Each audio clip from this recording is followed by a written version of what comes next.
सांगू आता संतांचे उपकार, काय सांगू आता संतांचे उपकार, मज निरंतर जागविती,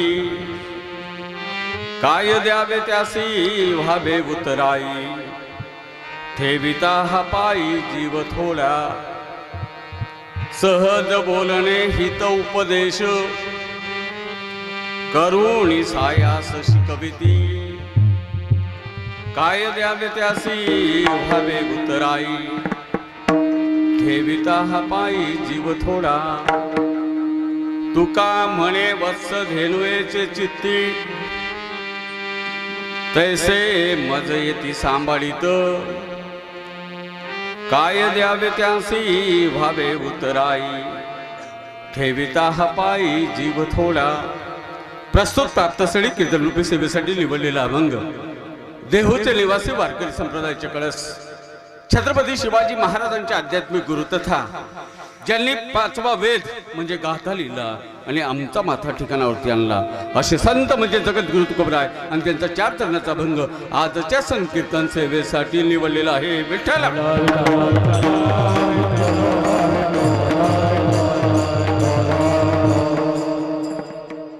वक्रतुंड महाकाय सूर्यकोटी समप्रभ निर्विघ्नं कुरु मे देव सर्वकार्येषु सर्वदा.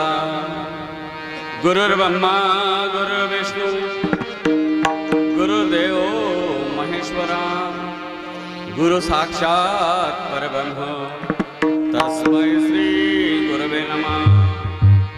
आता अभिनव वाग्विलासिनी जे चातुर्यार्थ कला कामिनी, ते शारदा विश्वमोहिनी नमस्कारिणीया. महायोगपीठे तटे भीमरथम वरम पुंडरीकाय धातुं समागत्य तिष्ठन्तमानन्दं परब्रह्मलिङ्गं भजे पाण्डुरङ्गम्.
प्रथम नमन दुसरे चरण संतांची या, त्यांच्या कृपादाने कथेचा विस्तार बाबाजी सद्गुरु दास तुका. ओम नमो ज्ञानेश्वरा.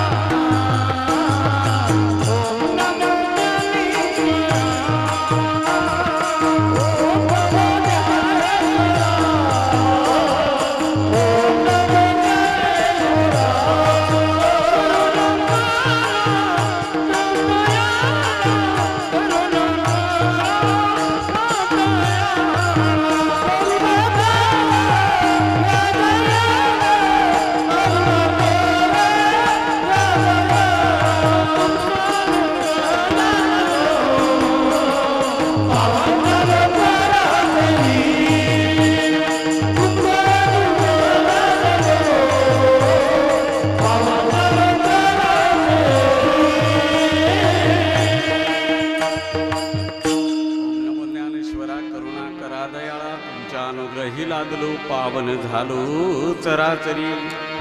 नमो सद्गुरु तुकया ज्ञानदीपा, नमो सद्गुरु सच्चिदानंद रूपा, नमो सद्गुरु भक्त कल्याण मूर्ती, नमो सद्गुरु भास्करा पूर्ण कीर्ती.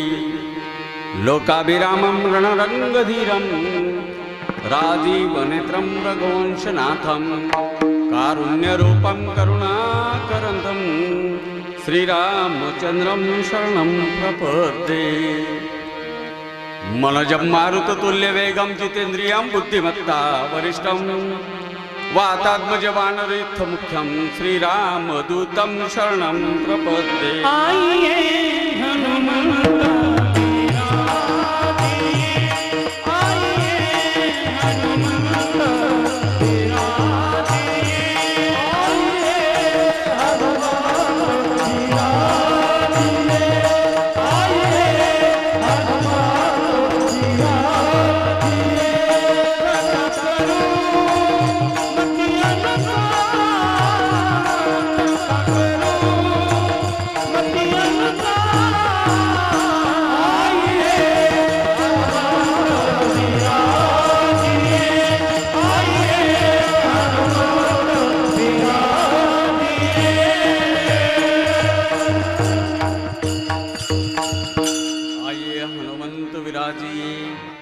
काय सांगू आता संतांचे उपकार मज निरंतर जागविती काय द्यावे त्यासी व्हावे उतराई ठेविता हा पायी जीव थोडा अभंगाकडे वळण्यापूर्वी अल्पसा परिहार द्यायचा तो असा आजचं कीर्तन का आणि कशासाठी किम कारणम किम निमित्त आजच्या कीर्तनाचं कारण आणि रिझन आपल्या सगळ्यांना ज्ञात आहे माहिती आहे पण तरी सुद्धा वारकरी संप्रदायाचा दंडक आणि नियम असं म्हणतो की कीर्तनकारानं ते त्याच्या मुखातून त्यांना सांगणं हे कीर्तनकाराचं कर्तव्य आहे वीरशैव लिंगायत गवळी समाजाचे संत परमपूज्य बालब्रह्मचारी सिद्धाजी अप्पा व आपले महादेव मंदिराच्या हे 5व्या वर्धापन दिनाच्या निमित्तानं अखंड हरिनाम संकीर्तन सप्ताह आणि हे 5वं वर्ष आणि या 5व्या वर्षी हे जे आपल्या पुण्य आणि पावन अशा संतांच्या पादस्पर्शाला पुनीत झालेले आपल्या या चोपडा नगरीतल्या या भाग्योदय नगरामध्ये ज्या नगराच्या नावातच भाग्योदय आहे अजून काय सांगावं बाबा तर अशा या भूमीमध्ये पंढरीस पांडुरंग परमात्म्याच्या कृपेनं श्री संत ज्ञानेश्वर महाराज व श्री संत तुकाराम महाराज श्री गुरुवर्य मोठे बाबा बालब्रह्मचारी सिद्धाजी अप्पा यांच्या आशीर्वादानं या कीर्तन सप्ताहाचं आयोजन केलेलं आहे आणि ह्या सप्ताहातली ही 5व्या दिवसाची सेवा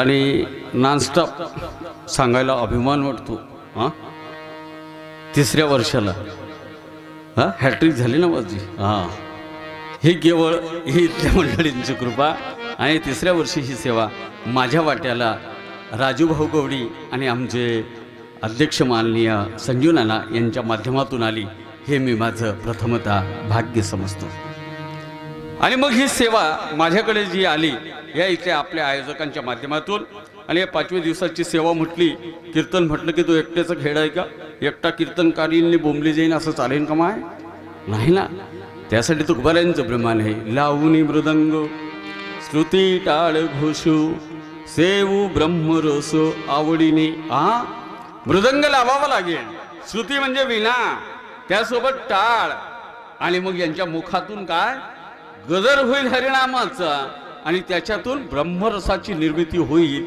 आणि तो ब्रह्मरस तुम्हा आम्हाला सगळ्यांना आता प्राशन करायचं आहे विठ्ठल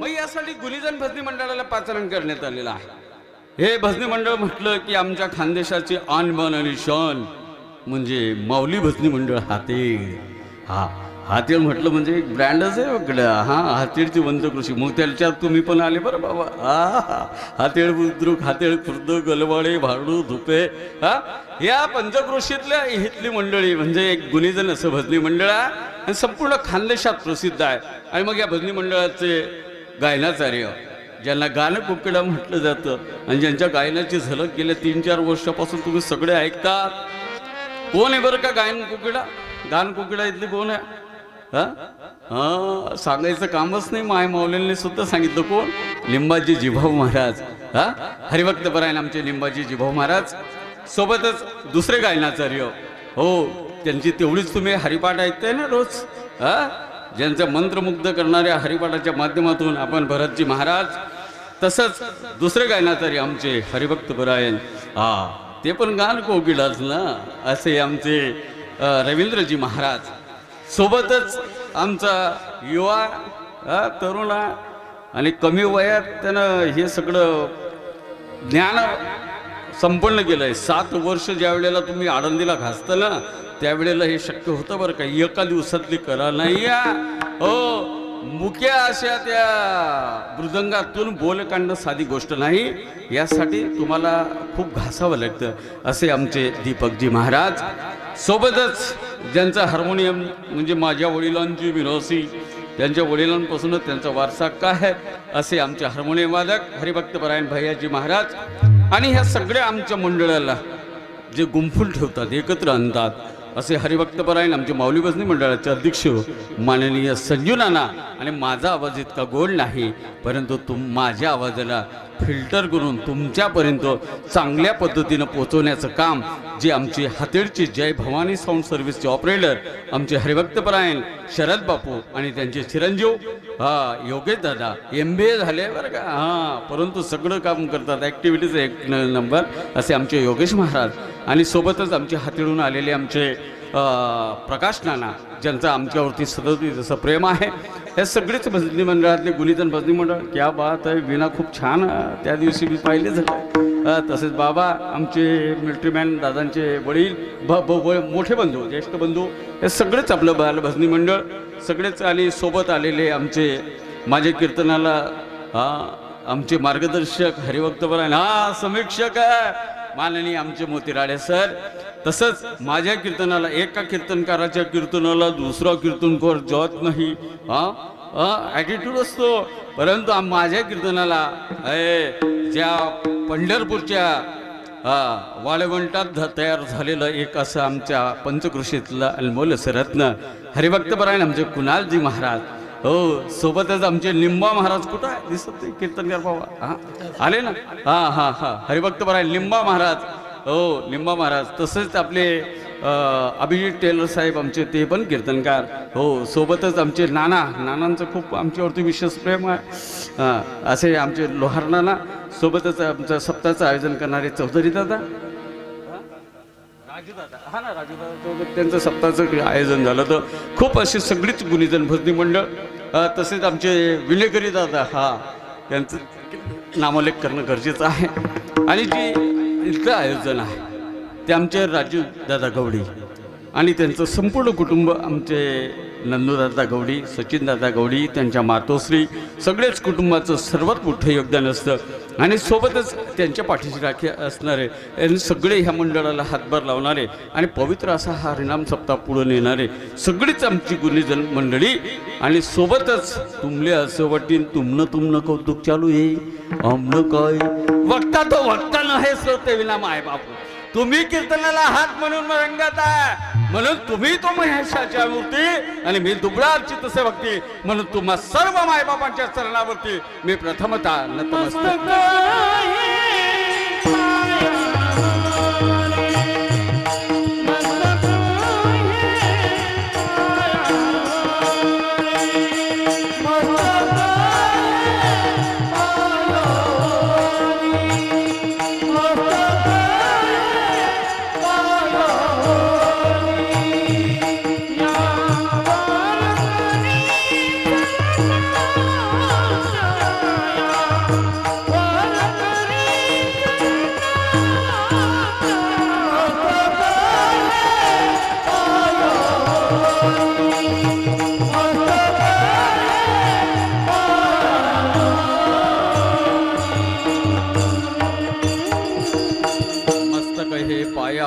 या वारकरी संतांच्या आणि 5वी दिवसाची सेवा ज्यांनी घेतलेली आहे हरिभक्तपरायण श्री लक्ष्मण पांडुरंग महाजन फौजी आहेत ना, रिटायर फौजी. त्यांनी सेवा घेतलेली आहे. लष्कराची सेवा म्हणजे देशाची सेवा. त्या पाकिस्तानच्या बॉर्डरवरती जाऊन असेल, त्या चायनाच्या बॉर्डरवरती जाऊन असेल, ज्यांनी देशाची सेवा केली, ज्यांनी या देशासाठी लढले, आपल्या छातीचा कोट केला, शत्रूच्या गोळ्या आपल्या छातीवरती झेलण्यासाठी जे सदैव तयार होते, अशा लक्ष्मण महाराजांसाठी एकदा जोरदार टाळ्यांच्या गजरात त्यांचं स्वागत केलं ना. कारण योग जुळून आला. कोणत्या दिवसाची सेवा? 26 जानेवारी प्रजासत्ताक दिनाच्या दिवशी त्यांच्या माध्यमातून सेवा. आणि काय संत भोजन होतं माऊली. गोवा का एकदम म्हणजे किंडलना पारच. मग विचारूच नका कुणाल महाराज, तुम्ही नव्हते भोजनाला, लवकर आले पाहिजे ते. सोबत आमचे धुप्यावरून भारडून आलेले आमचे गोलू महाराज आणि त्यांची सगळी टीम, आमचे सोपल महाराज, त्यांच्यासोबत आलेले सगळे आमचे वेल्याचे भजनी मंडळ सगळे चर्चेला आहे. आणि त्या मायमाऊलींनी अतिशय असं गोड अशी संत म्हणजे सेवा भोजन यांचा कार्यक्रम ठेवला. कारण संत सेवा घ्यायला काळीच मोठं लागतं, उदार.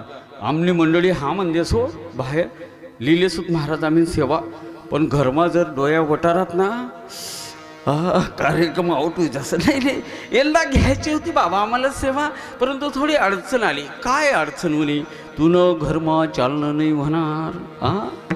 माय माऊली हो तुम्ही आहात म्हणून ही संत भोजन सेवा आहे, म्हणून त्यांना देखील धन्यवाद देतो आणि सेवेला प्रारंभ करतो. विठ्ठल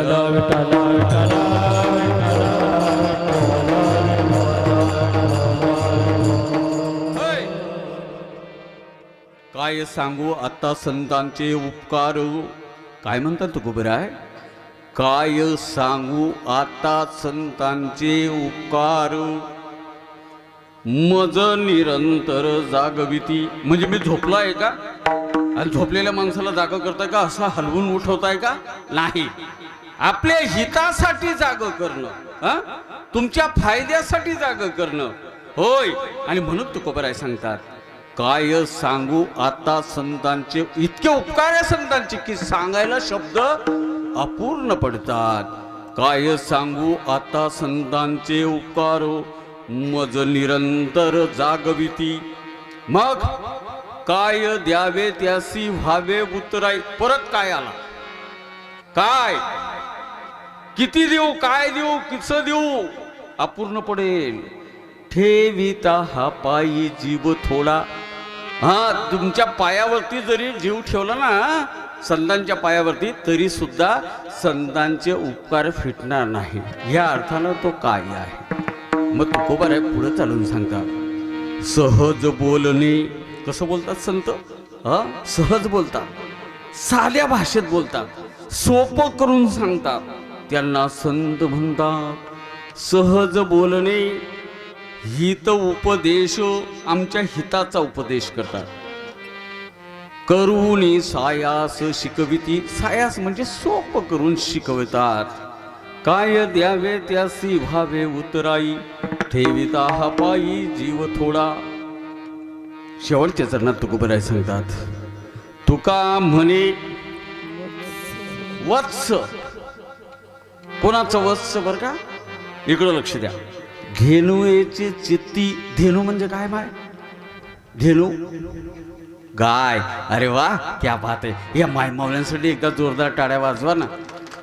आमची मायमावली लगेच उत्तर देते. आम्हाला मंडळी सरमाई राहिली थोडीशी. हां त्याचे जसं काही असं वाटलं नाही, पोर असले आमले पाहुणं दाखल येलेत बुवा. तुका म्हणे वत्स. कसं वत्स म्हणजे गाईचं वासरू. काय रे पोरांनो, बरोबर ना, गाईचं पाल्लू. काय पाल्लू, काय वासरू. वा वा जागेत एकदा यांच्यासाठी पण टाळ्या वाजवाल. म्हशीचं पारडू. तुका म्हणे वत्स धेनुयेची चित्ती, म्हणजे गाईच्या चित्तात काय असतं, तिचं वासरू असतं. आईच्या चित्तात तिचं बाळ असतं. लहान लेकरूचं बाळ जर असेल तर आईच्या सदैव चित्तात असतं. ती स्वयंपाक करत असेल तरी बाळाचा रडण्याचा आवाज तिचं लक्ष असतं. ती कपडे धुत असेल, भांडी घासत असेल तरी तिचं लक्ष सगळं बाळाकडे असतं. तुका म्हणे वत्स धेनुयेची चित्ती, तैसे ती मज सांभाळितो. म्हणजे जशी माय लेकराला सांभाळते, जशी गाय आपल्या वासराला सांभाळते, तसे संत सुद्धा आम्हाला सांभाळतात. काय द्यावे त्यासी व्हावे उतराई, ठेविता हा पायी जीव थोडा. हा झाला अभंगाचा धावता भावार्थ. याला म्हणतात यांच्या भाषेत ठळक बातम्या. आता बातम्या विस्ताराने पाहूया. विठ्ठला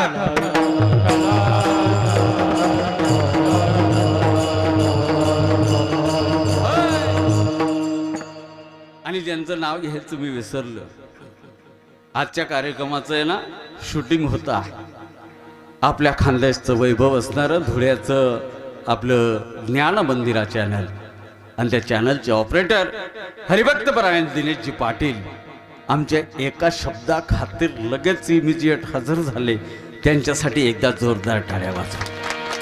कारण इथलं हे शूटिंग आणि तुमचे सगळ्यांचे चेहरे हजारो लोकांपर्यंत लगेच पोचणार आहे. अशी सेवा ज्या आमच्या ज्ञान मंदिरा चॅनलच्या माध्यमातून आहे ते आमचे दिनेश भैया हे देखील उपस्थित झाले. त्यांचे देखील आभार मानतो. अभंगाकडे लक्ष द्या मायमाऊली. काय म्हणायचे जगद्गुरु तुकोबरायांना, काय सांगू. आता इथून आपल्याला सुरुवात करायची सर. तुकोबरायांना नेमका काय म्हणायचा, तुकोबरायांना काय हा शब्द कशाने अपेक्षित आहे, काय हा शब्द अनेक अर्थाने येतो. जसं की एखाद्या व्यक्तीचे तुमच्यावरती प्रचंड उपकार आहे, ज्या उपकारातून उतरायच होऊ शकत नाही त्याच्यासाठी शब्द काय बाबा, त्या व्यक्तीचे इतके इतके उपकार आहे ना, काय सांगू बाबा, किती उपकार आहे विचारू नका. जिथं शब्द पूर्ण पडतात तिथं काय हा शब्द येतो. एखाद्या मोठ्या घरच्या लग्नामध्ये कार्यक्रमात गेले, बफे डिनर होतं आणि 50-60 आयटम होते तिथं जेवायला. काय सगळ्या प्रकारचं वरण होतं, भात होतं, कढी होती, खिचडी होती, मसाले भात होते, उत्तप्पा होतं, काय ते चायनीज वगैरे, हा सगळे आयटम होते, पाणीपुरी होती, सगळेच काही होतं. इतकं होतं आपल्यातून. शेवटी आईस्क्रीम पण होतं, शेवटी खायला पान पण होतं. हे सगळं काही आयटम मोजदात करता करता एक एक आयटमची ती स्वाद घेता घेता आम्ही जर घरी आलो, आम्हाला जर कोणी विचारलं काय रे बाबा लग्नामध्ये पंक्तीला काय काय आयटम होते, तुम्ही काय सांगणार. अरे काय सांगू या, इतके आयटम होते, इतकं होतं जेवण की विचारू नका. हा तोंडाला पाणी सुटलं की नाही माय माऊली. हा असं जर लग्नात शिकाणून आला तर जिथं शब्द अपूर्ण पडतात तिथं काय हा शब्द येतो. मग तुकोबरायांना सुद्धा तो शब्द अपेक्षित आहे. कशा अर्थाने आहे, काय अनेक अर्थाने येत असतो. जसं की 2 लोकांचं भांडण होतंय असं समजा, 2 लोकांचं भांडण होत आहे किंवा 2 महिलांचं नळाच्या पाणी भरण्यावरून भांडण होतंय असं समजा. पूर्वीच्या काळी व्हायचे, आता घरोघरी नळ आले. मग ते भांडण झाल्यानंतर कसं व्हायचं, एक माय अशी लगे पदर खोतायची, हा दुसरी बादली आपटायची, मग तिसरी काय म्हणायची, काय समजून राहिली तू स्वतःला. म्हणजे काय क्रोधवाचक शब्द आहे. कसा 2 मित्रांचं भांडण झालं आणि त्याने सांगितलं तुला एका बुक्कीत मी आडवा पडी. मग तो काय म्हणतो, तू काय मला कमी समजून राहिला का. म्हणजे काय झालं, क्रोधवाचक. जसं त्या अर्थाने जसा येतो, एखाद्याचा एकुलता एक लेकरू मेलं, एखादं लहान पोरगा एकुलता एक बाळ आहे आणि तो बाळ मेला, म्हणजे ज्या कुटुंबाला ज्या दुःखाला पारावार राहिला नाही, मग तुम्ही गेला तिथं दारावरती बसायला, मग ती व्यक्ती काय म्हणे, काय सांगू इतकं दुःख आहे बाबा की मला शब्द अपूर्ण पडतात रे. हा माझा पोटचा गोळा गेलाय, माझा लेक गेलाय. माय पण काय म्हणे, काय सांगू किती दुःख आहे. म्हणजे शोकवाचक आहे, क्रोधवाचक आहे, प्रश्नार्थक आहे. जशा अर्थाने घेतला, आमची मराठी भाषा इतकी लवचिक आहे, ज्या ज्या अर्थाने घेतणार त्या त्या अर्थानं काय हा शब्द येतो. मग तुकोबरायांना इथं काय कशा अर्थानं अपेक्षित आहे. आता मी ज्या वेळेला गेलो त्यावेळेला आपली मंडळी म्हणत होती बाकीची, सप्ताह आपला माग पुढं काब्र होतोय म्हणे. काय कशासाठी बघा, अनेक गावांना ह्या वर्षी काय झालं, प्रॉब्लेम आला. कसा प्रॉब्लेम आला, अनेक गावांचे सप्ते सोहळे 15 दिवस पुढे ढकलले गेले सगळ्यांचे. बाकीचे म्हणत होते जानेवारी मध्ये येत होता ना, आमचा तर डिसेंबर मध्ये येत होता ना, आणि ह्या वर्षी सप्ताह कस काय एकदम एंडिंगला आला, ह्या वर्षी कस काय पुढे गेला.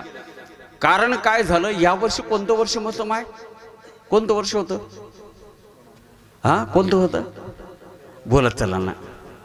हा धोंडा, हा जावाई बापूंना वाण लावायचं वर्ष होतं. हा कोणी कोणी जावाई बापूंना वाण लावल्यावर हात वर करता का. अरे वा क्या बात आहे, क्या ओ म्हणा, बाप रे इथला जवळचे वाण लावाय घ्या. या वर्षी कोणतं वर्ष होतं, धोंड्याचं म्हणजे काय? अधिक मास. मग अधिक मासामध्ये काय होतंय माय माऊली हो? आम्ही काय म्हणतो, नाही ते तीत घट होतं, नाही ते गेली ते तारीख पुढे गेली. कशामुळे गेली? कारण इंग्रजी वर्ष हे सूर्य कालगणनेप्रमाणे चालतं आणि मराठी वर्ष हे चंद्र कालगणनेप्रमाणे चालतं. सूर्य कालगणनेप्रमाणे 365 दिवसाचं वर्ष असतं. किती वर्षाचं, किती दिवसाचं असतं?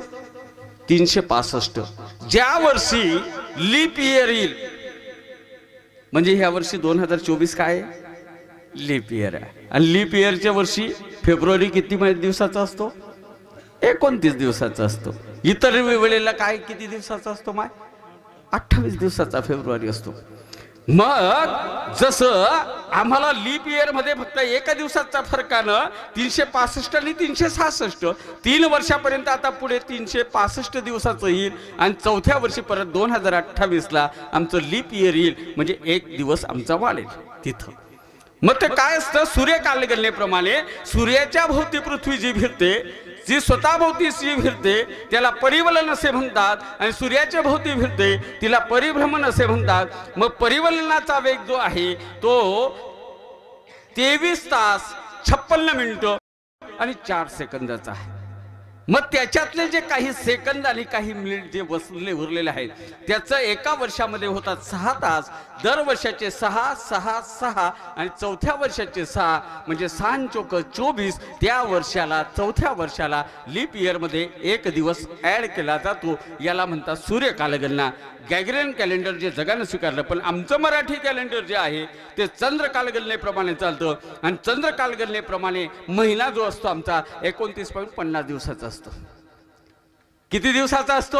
फक्त 29.50 दिवसाचा असतो. आणि त्याच्यामुळे 29.50 दिवसाचा महिना असल्यामुळे दर वर्षाला आमच्या मराठी वर्षानुसार फक्त वर्षाचे 354 दिवस होतात. मग 354 आणि 365 या दिवसातला जो फरक आहे किती? 11 दिवसाचा फरक. 11 एका 11, 11 दुने 22 आणि 11 त्रिक 33 नव्हे तर 3 वर्षानंतर नव्हे तर 33 महिन्यानंतर एक महिना ॲड केला जातो आणि त्याला आमच्याकडे म्हणतात गोड भाषेत अधिक मास किंवा अहिराणी भाषेत म्हणतात धोंड्याचा महिना. जावई बापूले वाण लावायचं. जावई बापूंना पण आनंद यायचे ना, काय बात आहे. धोंड्याचा महिना अधिक मास पवित्र मास असतो आणि तो एक महिना आमच्याकडे ॲड केला जातो. आणि मग ती आमचं इंग्रजी कॅलेंडरशी साधर्म्य करण्यासाठी आमचा मराठी महिना जोडला जातो. जसं इंग्रजी कॅलेंडरमध्ये सोमवार मंगळवार बुधवार गुरुवार शुक्रवार शनिवार रविवार असे 8 दिवसाचा एक आठवडा असतो, एक वीक असतो. असे महिन्याला 4 वीक असतात. परंतु मराठी वर्षामध्ये ते तसे नसतात. सोमवार मंगळवार बुधवार नसतो तर 15-15 दिवसाचे 2 आठवडे असतात. मग त्याच्यामध्ये पहिला दिवस असतो आमचा प्रथमा म्हणजे प्रतिपदा, दुसरा दिवस असतो द्वितीया म्हणजे बीज, तिसरा दिवस आमचा असतो तृतीया, चतुर्थी, पंचमी, षष्ठी, सप्तमी, अष्टमी, नवमी, दशमी, एकादशी, द्वादशी, त्रयोदशी, चतुर्दशी आणि अमावस्या नाही तर पौर्णिमा 15व्या दिवसाला. येस सर ना. आणि मग अशा पद्धतीने आमच्या मराठी महिन्याची कालगणना होते. आणि मग त्याच्यामध्ये आमच्या मराठी महिन्यामध्ये 12 प्रतिपदा पहिल्या वीकमध्ये, 12 प्रतिपदा मागच्या वीकमध्ये आणि त्याच्यामुळे शुद्ध आणि वद्य अशा मिळून होतात 24 प्रतिपदा, 24 द्वितीया, 24 सगळे 24 होत जातात. मग त्याची कालगणना करत असताना आमच्या मराठी पोरांना काही कळतच नाही. आम्ही फक्त इंग्रजी समजून घेतलं पण मराठी समजून घेतलं नाही. तिथला प्रॉब्लेम येतो आणि आमचे पोरं मग प्रश्नार्थ विचारतात, काय महाराज हे कसं काय आहे? मग ते कसं काय आहे तर हे सांगण्यासाठी मी तुम्हाला सांगतो. जसं संबोधन सोमवार मंगळवार बुधवार गुरुवार आहे तसं 12 महिन्याच्या आपल्या 12 पौर्णिमा 12 अमावस्या किती असतात रे पोरो? महिन्याच्या पौर्णिमा किती असतात महिन्यात? 1. आणि पौर्णिमा 1 असते म्हणजे 12 पौर्णिमा 12 अमावस्या. चला आता 12 पौर्णिमा पाहूया. लक्ष द्या इकडं. पहिली पौर्णिमा हनुमान जयंती. दुसरी पौर्णिमा कोणती? दुसरी पौर्णिमा माय माऊली तुम्हाला विचारून राहिलो ना, तुम्ही जाताना झाडाला फेऱ्या मारायला. वटसावित्री पौर्णिमा. तिसरी पौर्णिमा गुरु पौर्णिमा. चौथी पौर्णिमा तिसरी पौर्णिमा बुद्ध पौर्णिमा. चौथी पौर्णिमा गुरु पौर्णिमा. 5वी पौर्णिमा आमची असते नारळी पौर्णिमा, 6वी पौर्णिमा असते आमची, 6वी पौर्णिमा असते आमची कोजागिरी, 7वी पौर्णिमा असते आमची त्रिपुरारी पौर्णिमा आणि 8वी पौर्णिमा असते आमची 6वी पौर्णिमा भाद्रपद पौर्णिमा, 7वी पौर्णिमा कोजागिरी पौर्णिमा, 8वी पौर्णिमा त्रिपुरारी पौर्णिमा, 9वी पौर्णिमा दत्त जयंती, 10वी पौर्णिमा शाकंबरी पौर्णिमा, 11वी पौर्णिमा माघी पौर्णिमा, 12वी पौर्णिमा होळी. या झाल्या 12 पौर्णिमा. आता 12 अमावस्या. मग 12 अमावस्यापैकी 4 अमावस्या महत्वाचे. एका अमावस्येला शनी महाराजचा जन्म असतो, दुसऱ्या अमावस्येला बैलपोळा असतो, तिसऱ्या अमावस्येला आमचा एक महत्वाचं म्हणजे लक्ष्मीपूजन असतं आणि चौथ्या अमावस्येला आमचा कार्यक्रम असतो. पठ्ठ्या 90 पिऊन गटारीत लोळलाच पाहिजे. गटारी अमावस्या. जशा 12 पौर्णिमा तशा 12 अमावस्या झाल्या. आता प्रतिपदा पाहूया. ज्या प्रतिपदा असतात त्याच्यात त्या 2 महत्वाच्या असतात. एक बलिप्रतिपदा दिवाळीच्या वेळेला येते आणि एक असते आमच्या वर्षाची सुरुवात चैत्र शुद्ध प्रतिपदा. द्वितीयामध्ये 3 द्वितीया महत्वाच्या आहेत. एक धर्मनाथ बीज असते, एक तुकाराम बीज असते वारकऱ्यांची आणि तिसरी बीज असते माय माऊलींची भाऊबीज. तृतीयेमध्ये एकच महत्वाची असते. कोणती? अक्षय तृतीया. सणाची असते. आमच्या मायमाऊलींच्या लक्षात राहते तृतीया. चतुर्थीमध्ये सगळे चतुर्थ्या पवित्र असतात, परंतु मंगळवारी आली तर तिला अंगारकी चतुर्थी असं म्हणतात. पंचमीमध्ये 5-6 पंचम्या महत्वाच्या आहेत. एक नागपंचमी आहे, रंगपंचमी आहे, पांडव पंचमी आहे, ललित पंचमी आहे, ऋषी पंचमी आहे. या आमच्या सणाच्या पंचम्या असतात. षष्टीमध्ये आमच्या 2 षष्टी असतात. एक श्रीहार षष्टी असते, एक नाथ षष्टी असते आणि एक चंपा षष्टी असते. वांगे खायचा कार्यक्रम चालू होतो. षष्टी. सप्तमीमध्ये एक सप्तमी महत्वाची असते जी महिला मंडळ करत असते, रथ सप्तमी. अष्टमीमध्ये 3 अष्टम्या महत्वाच्या असतात. एक कलाष्टमी असते, एक दुर्गाष्टमी असते आणि एक कृष्णाच्या जन्माची कृष्णाष्टमी असते. नवमीमध्ये पण 3 नवम्या महत्वाच्या आहेत. एक आमची माय माऊलींची करतात अविधवा नवमी, एक महानवमी आणि एक असते प्रभू रामचंद्रांची रामनवमी. दशमीमध्ये एक दशमी महत्वाची आहे, विजयादशमी. एकादशीमध्ये सगळेच एकादशा पवित्र आहेत, पण 2 एकादशा अति पवित्र आहेत. एक म्हणजे आमची आषाढी आणि दुसरी म्हणजे आमची कार्तिकी. द्वादशीमध्ये सगळ्या द्वादशा पवित्र आहेत. त्रयोदशीमध्ये आमची सगळेच त्रयोदशी आम्ही साजऱ्या करत नाही, पण त्याच्यातली एक त्रयोदशी आम्ही साजरी करतो. आणि मग चतुर्दशीमध्ये अनंत चतुर्दशी असते. नंतर आमची अनंत चतुर्दशी, वैकुंठ चतुर्दशी आणि एक चतुर्दशी एकादशी साजरी करतो. 12 पौर्णिमा, 12 अमावस्या, झालं वर्ष. मराठी कॅलेंडर तुमच्या पुढे मांडून झालं. काळा सगळे 51 रुपये. विठ्ठल विठ्ठल.